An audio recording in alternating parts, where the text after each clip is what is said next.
Hello friends, मेरे और एक वीडियो में आपका बहुत बहुत स्वागत है। इस कार के किलोमीटर को देख के आप सरप्राइज़ हुए होंगे। जी हाँ, ये कार इतनी किलोमीटर चली है। ये स्विफ्ट डीजल है, 2007 मॉडल। मेरे दोस्त की है। कोई मेजर इंजन का काम नहीं हुआ है, सिर्फ 2 बार टाइमिंग चेन रिप्लेस की है। अभी जो प्रॉब्लम है इस कार में वो है गियर का। गाड़ी कुछ देर बाद चलने के बाद मानो इंजन हीट होने के बाद गियर शिफ्टिंग हार्ड हो जाता है। कभी कभी थर्ड में से सेकंड नहीं होती है, वहीं स्टक हो जाता है। गियर स्टक होने के बाद मेरा दोस्त गाड़ी रुकवा के गियर चेंज करता है। सबसे पहला मैं गाड़ी स्कैन करके देखता हूँ। कोई भी फॉल्ट आने दो, गाड़ी पहला स्कैन करना ज़रूरी है, क्योंकि आपको जानकारी मिलती है कौन कौन से सेक्शन में फ़ॉल्ट है। गियर प्रॉब्लम और गाड़ी स्कैनिंग करने में कोई मतलब नहीं है, फिर भी मैं गाड़ी स्कैन करता हूँ, स्कैन करके ही देखता हूँ। तो पहला स्कैन करके देखते हैं। तो स्कैनर में देखो 3 फॉल्ट कोड है। पहला जो है P0683 glow plug control circuit. ये तो फॉल्ट कोड पहले से ही है। ग्लो प्लग कंट्रोल में फ़ॉल्ट है, लेकिन ग्लो प्लग कंट्रोलर जो है वो अच्छा चल रहा है। दोस्त का कहना है कि उसको चेंज नहीं करना है। दूसरा जो फॉल्ट कोड है P0400, इधर अनआइडेंटिफाइड करके आ रहा है, लेकिन ये जो फॉल्ट कोड है वो EGR का है। EGR के लिए ये फॉल्ट कोड आ रहा है। और तीसरा जो फॉल्ट कोड है P1190 fuel pressure regulator flow.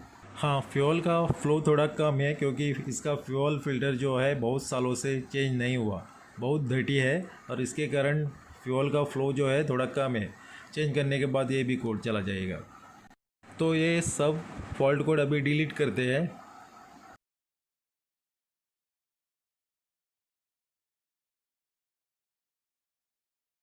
इधर क्लस्टर में और एक बत्ती जल रही है, वो है वाटर इन फ्यूल।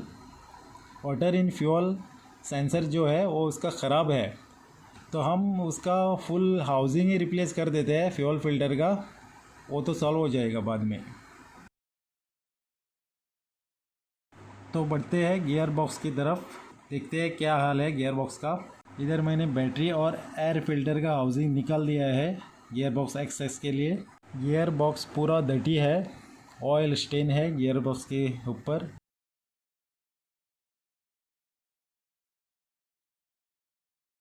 यहाँ ऑयल सेपरेटर पाइप भी लीकेज है, फट गया है, इसको भी रिप्लेस करना होगा। गियर को थोड़ा शिफ्ट करके देखते हैं। ये है first gear, second, third, fourth और फिफ्थ, और ये है रिवर्स। अभी तो ठंडे में गियर शिफ्टिंग कोई प्रॉब्लम नहीं है, लेकिन जो प्रॉब्लम आता है वो गाड़ी हीट होने के बाद ही गियर स्टक हो जाता है, और गाड़ी रुकवा के बाद में गियर चेंज करना पड़ता है। तो पहले गियर बॉक्स का ऑयल ड्रेन करते हैं। अरे बाप रे, इसमें तो ऑयल ही नहीं है, ऑयल की एक बूंद भी नहीं आ रहा है गियर बॉक्स में से। अभी ये प्रॉब्लम मेरे समझ में आया। जो सिंक्रोनाइज़र है वो हीट होने के बाद मेटल जो है वो एक्सपांड होता है। एक्सपांड होने के बाद सिंक्रोनाइज़र बराबर फंस नहीं रहा था, इसके कारण ये गियर स्टक हो रहा था। तो निकाल देते हैं इस गियर बॉक्स को। गियर ऑयल लीकेज होने का कारण आपने देख लिया होगा, गाड़ी कितनी चली है। गर्म होके पॉन्ड की गास्केट जो है इतनी माइलेज तक रुक नहीं सकती, वो निकल गई और ऑयल पूरा लीक कर दिया और हाउसिंग के ऊपर स्टेन हो गई। गियर बॉक्स को अच्छी तरह धोना होगा, पूरा ऑयल निकालना पड़ेगा।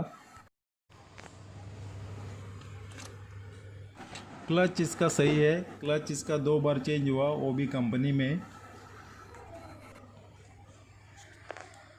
गियर बॉक्स देखो पूरा क्लीन हो गया, ऑयल निकाल दिया। अभी खोलते हैं इसको।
ये है 5th गियर और ये पीतल का जो रिंग आप देख रहे हैं वो है उसका 5th गियर का सिंक्रोनाइज़र। सिंक्रोनाइज़र तो अच्छा है, कोई प्रॉब्लम नहीं है 5th गियर का। सिंक्रोनाइज़र वही रहने देते हैं और इसका जो पिन बेरिंग है उसको चेंज कर देते हैं। उसका पिन बेरिंग उसको हम चेंज कर देते हैं। ये शिफ्टर असेंबली निकाल देता हूँ।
बेरिंग सभी चेंज कर दूंगा।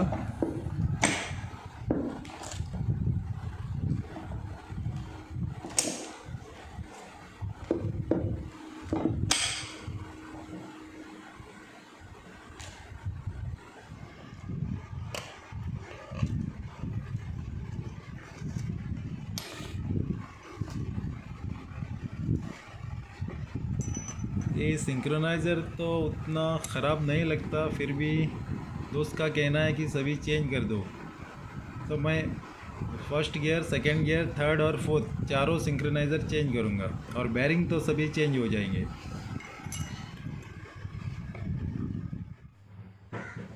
गियर बॉक्स हाउसिंग पूरा गंदा है, इसको अच्छी तरह धो देते हैं, एकदम चकाचक कर देते हैं। सभी स्पेयर्स आ गए, बेरिंग्स और सिंक्रोनाइज़र सब आ गया। ये ऑयल सील है, तीनों ऑयल सील है, इनपुट शाफ्ट का लेफ़्ट और right side differential dry shaft का ऑयल सील है। तीनों ऑयल सील चेंज हो जाएंगे।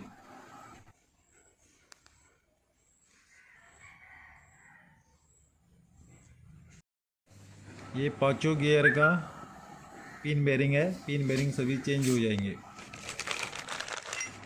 ये सिंक्रोनाइज़र, डिफरेंशियल बेरिंग दोनों।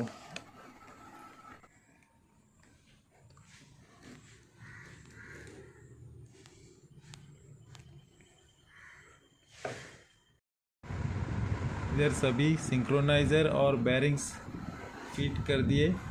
अभी असेंबल करते हैं गियर बॉक्स को।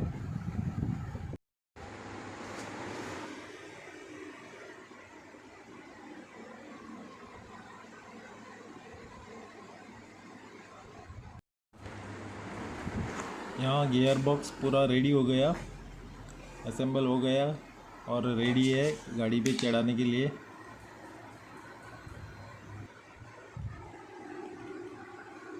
गियर बॉक्स को अभी गाड़ी पे चढ़ा देते हैं। ये लोअर आर्म, दोनों साइड के लोअर आर्म्स भी चेंज हो गए और पीछे का इंजन बैक माउंटिंग और फ्यूल फिल्टर पूरा हाउसिंग चेंज कर दिया। यहाँ गियर बॉक्स लग गया गाड़ी पे। ये क्लच हाइड्रोलिक है, इसका हवा निकल देते हैं, एयर ब्लीड करते हैं क्लच का। एयर निकालने के बाद बैटरी और एयर फिल्टर का हाउसिंग लगा देते हैं। फिटिंग पूरा हो गया।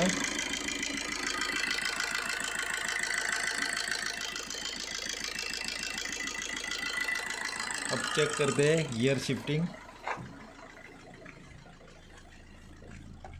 ये लाइट तो नहीं जाएगी, ये मैंने पहला ही बोला है। ग्लो प्लग कंट्रोलर के कारण ये लाइट जल रही है, लेकिन ग्लो प्लग कंट्रोलर में कोई प्रॉब्लम नहीं है। उसको ऐसा ही रहने देते हैं। सभी गैस बराबर शिफ्ट हो रही है। हमारा काम एकदम परफेक्ट हो गया। अभी ट्रायल पे जाते हैं और 10-15 किलोमीटर चला देते हैं गाड़ी को, गाड़ी का टेम्परेचर आने तक, और शिफ्टिंग बाद में चेक करते हैं। तो चलते हैं ड्राइव पे।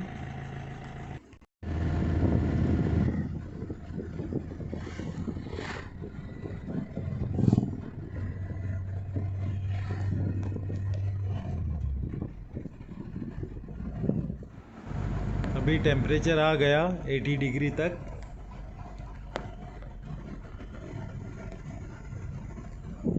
शिफ्टिंग देखो कितना स्मूथ है, एकदम स्मूथ जा रही है गाड़ी। ये हमारा काम एकदम परफेक्ट हो गया।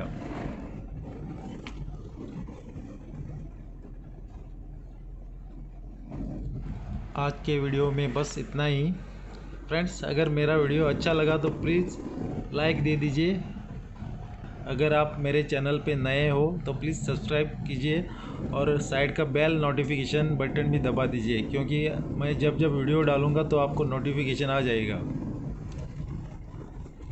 मिलते हैं अगले वीडियो में नया टॉपिक के साथ। तब तक आप अपना ख्याल रखिए, मास्क पहनिए, सेफ ड्राइविंग कीजिए, और देखने के लिए बहुत बहुत धन्यवाद।